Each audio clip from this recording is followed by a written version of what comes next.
I got into photography because I was a biologist.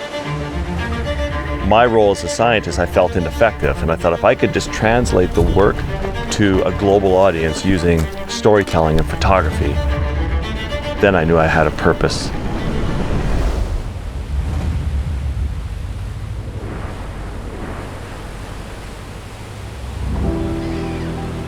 As a conservation photographer and storyteller, I travel the world. But it always blows my mind when I come home to realize how truly special my backyard is. Tofino is special to me because it is the perfect cross-section of the British Columbia coastal ecosystem, where the mountains are thousands of feet tall and the ocean is 7,000 feet deep, and everything in between that is connected.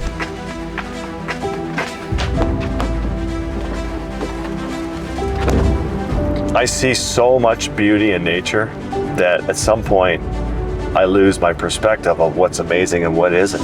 And to come back, it really allows me to slow down, press pause, and to not take nature for granted. The day nature becomes predictable is the day I'm gonna sell all my gear. Good to see you, man. Good to see you too. My creative process is, first of all, I need to find a story that I'm passionate about. The next step is what glass I'm going to make those images with.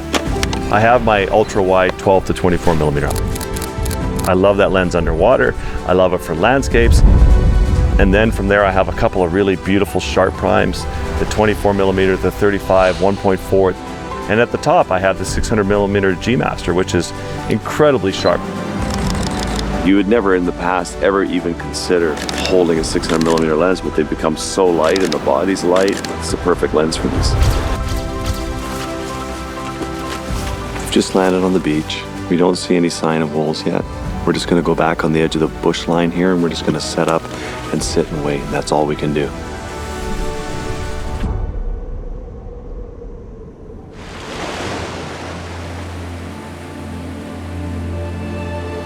I have two things that get me out of bed in the morning. The fact knowing that our planet is ailing, and then knowing that I can be value added to the conservation movement with my camera.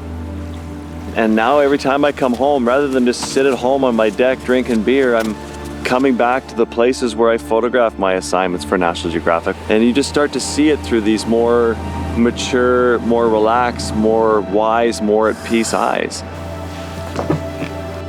I look at my life now as a photographer, and I couldn't be any more privileged. I wake up and I put on the sharpest glass in the world on the most advanced bodies, but it always hasn't been that way. And I tell photographers, just get whatever glass you can. Imagine if you bought one or two wide angle lenses, like a 12 to 24 or a 24 to 70, and the work you could do in your community or in your backyard, you can go change the world.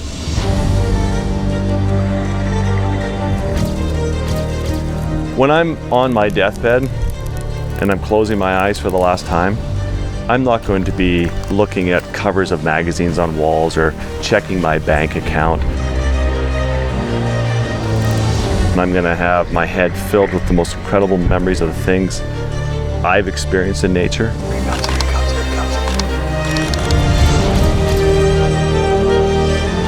I'll be a photographer until the day I die because it's how I express myself, it's how I communicate, it's how I share the things I love with the rest of the world.